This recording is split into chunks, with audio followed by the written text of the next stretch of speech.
আপনাদের যাদের করোনার সময় অর্থাৎ 2020 থেকে 2021 এবং 22-এ যাদের একটি প্রকল্প বের করেছিলেন আমাদের কেন্দ্র এবং রাজ্য সরকারের পক্ষ থেকে, যেখানে কিন্তু বলা হয়েছিল রেশন কার্ড মানে যারা রেশন পেতেন আগে, যারা টাকার বিনিময়ে রেশন নিতে হতো, সেটা কিন্তু অলরেডি ফ্রি একদম করে দিয়েছিল বিনামূল্যে।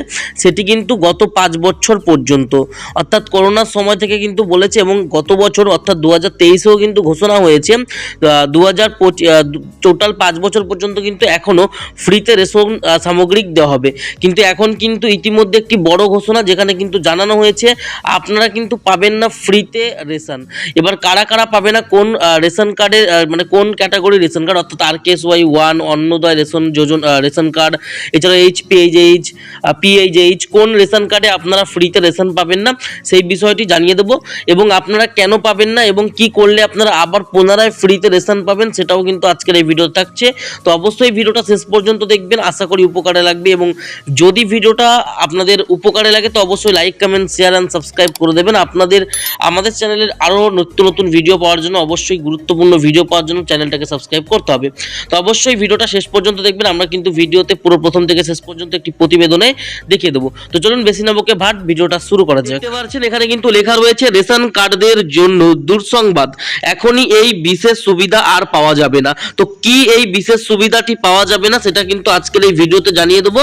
তো অবশ্যই ভিডিওটা স্কিপ করবেন না, ভিডিওটা A to Z দেখবে, তাহলে কিন্তু আপনারা বুঝতে পারবেন। তো অবশ্যই ভিডিওটা না স্কিপ করে প্রথম থেকে শেষ পর্যন্ত দেখতে থাকুন। তো এখানে যেটা বলা হয়েছে দেখতে পাচ্ছেন লেখা রয়েছে, আসলে ভারতে যাদের রেশন কার্ড আছে তাদের সবাইকে EKYC করতে হবে। আপনি যদি এই কাজ না করেন তাহলে মাসে মাসে যে বিনামূল্যে খাদ্যশস্য পাচ্ছেন তা বন্ধ হয়ে যাবে।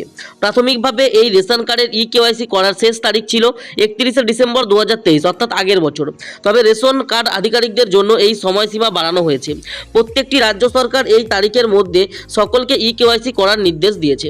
তো দেখতে পাচ্ছেন এখানে কিন্তু একটা কথা বলা হয়েছে, যেখানে কিন্তু বলা হয়েছে আপনাদের যে রেশন কার্ড আছে সেই রেশন কার্ডের কিন্তু EKYC সুসম্পন্ন করতে হবে, যার জন্য কিন্তু এর আগের বছর শেষ ডেট দিয়েছিল 31শে ডিসেম্বর 2023 পর্যন্ত।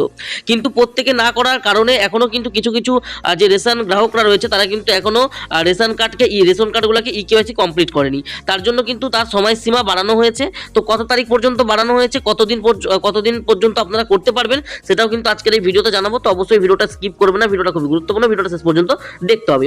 তো দেখতে পাচ্ছেন এখানে কিন্তু লেখা রয়েছে খাদ্য সরবরাহ ও ভোক্তা বিষয়ক বিভাগ 31শে মার্চ পর্যন্ত মেয়াদ বাড়ানোর নির্দেশনা জারি করেছে। তা 31শে মার্চের মধ্যে EKYC করবেন না, যারা 31শে মার্চের মধ্যে EKYC করবেন না তাদের নাম স্থায়ীভাবে ব্লক করে দেওয়া হবে। অর্থাৎ যারা 31শে মার্চের মধ্যে EKYC করবেন না তাদের কিন্তু রেশন কার্ড চিরতরভাবে ব্লক অথবা বন্ধ করে দেওয়া হবে। রেশন কার্ডের নির্বন্ধিত প্রত্যেক ব্যক্তির জন্য EKYC থাকা বাধ্যতামূলক। প্রত্যেকটি রেশন কার্ডের যারা রেশন তোলেন তাদের কিন্তু EKYC থাকা বাধ্যতামূলক। তাই অবশ্যই কিন্তু 100% কিন্তু আপনাদের EKYC করতে হবে, যাতে শুধুমাত্র যোগ্যরা সংস্থায় রেশন পেতে পারেন। অর্থাৎ ধরুন আপনার ফ্যামিলিতে 10 জন আছে, তার মধ্যে 2 জন মারা গিয়েছে, তারাও কিন্তু এখন রেশন পাচ্ছে।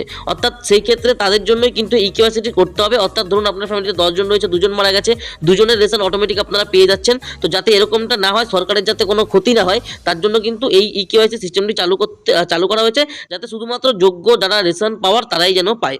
মনে করা হচ্ছে বহু মানুষের মৃত্যুর পরেও রেশন কার্ড থাকে, তাদের নাম বাদ দেওয়া হয়নি। অর্থাৎ দেখতেই পাচ্ছেন এখানে কিন্তু লিস্টে লেখা রয়েছে, তাদের মনে হচ্ছে, অর্থাৎ সরকারের মনে হচ্ছে যে বহু মানুষের মৃত্যুর পর কেউ মরে গেছে, তারপরেও কিন্তু তারা রেশন পাচ্ছে, তাদের নাম বাদ দেওয়া হয়নি, কারণ তারা বুঝতে পারছে না। তার জন্য কিন্তু EKYC কমপ্লিট করতে হবে। EKYC কমপ্লিট করলে কিন্তু তাদের কাছে এই জিনিসটি পরিষ্কার হয়ে যাবে যে কারা মারা গেছে, কারা বেঁচে আছে, কারা নেই, কি বৃত্তান্ত। তো এমন পরিস্থিতিতে EKYC করা হচ্ছে যাতে সঠিক ডেটা সরকার এবং বিভাগের কাছে থাকে। তো দেখতে পাচ্ছেন এখানে যেটা বলা হয়েছে, যাতে সরকার বুঝতে পারে এবং তাদের কাছে সঠিক ডেটা, অর্থাৎ আপনি যে বেঁচে আছেন বা আপনি যে সঠিক আছেন তার একটা প্রমাণ যদি তাদের কাছে যায়, সেক্ষেত্রে কিন্তু এই EKYC সিস্টেমটি চালু করা হয়েছে। তো অবশ্যই EKYC কিন্তু আপনাদের করতে হবে। EKYC না করলে কিন্তু আপনারা পাবেন না রেশন সামগ্রিক। তো এটি আপনারা কিন্তু 31শে মার্চ, অর্থাৎ এটাই কিন্তু আপনাদের আজকে 6 তারিখ, এবার এটা কিন্তু নতুন ঘোষণা করেছে। তো 31শে মার্চের মধ্যে কিন্তু আপনাদের ইকেওয়াইসি করতে হবে, না করলে কিন্তু আপনারা পাবেন না রেশন সামগ্রী। তো এই ইকেওয়াইসিটি কিভাবে করবেন, কি বৃত্তান্ত জানতে হলে এবং আমাদের কাছ থেকে ভিডিও পেতে হলে অবশ্যই আমাদের কমেন্টে জানান, তাহলে কিন্তু আমরা আপনাদেরকে একটি ভিডিও আপলোড করে দেবো আমাদের ইউটিউব চ্যানেলে, তাহলে কিন্তু আপনারা নিজেরাই ইকেওয়াইসি নিজেদের মোবাইল ফোনের মাধ্যমে করতে পারবেন। এবং অবশ্যই ভিডিওটা গুরুত্বপূর্ণ, তাই সবার মাঝখানে ছড়িয়ে দেবেন যাতে সবাই আপনার হাত থেকে যাতে ভিডিও নোটিফিকেশনটা পেয়ে যায়। তো এই ছিল আজকের ভিডিওর নোটিশ। তো কেমন লাগলো অবশ্যই কমেন্ট করে জানাবেন এবং আপনি অবশ্যই ভিডিওটি শেয়ার করবেন, একটি নতুন নিউজ আপনাদেরকে দেওয়ার ছিল। তো অবশ্যই ভালো থাকবেন, সুস্থ থাকবেন, দেখা হচ্ছে আর একটা নেক্সট ভিডিওতে। ধন্যবাদ। এবং আপনি যদি আমাদের চ্যানেল নতুন হয়ে থাকেন তাহলে কি করতে হবে, অবশ্যই চ্যানেলটাকে সাবস্ক্রাইব করতে হবে এবং তার পাশাপাশি বেল আইকনে ক্লিক করে অলে প্রেস করে রাখতে হবে, কারণ যখনই আমরা ভিডিও আপলোড করব তখনই যাতে আপনাদের কাছে চলে যায়। ধন্যবাদ।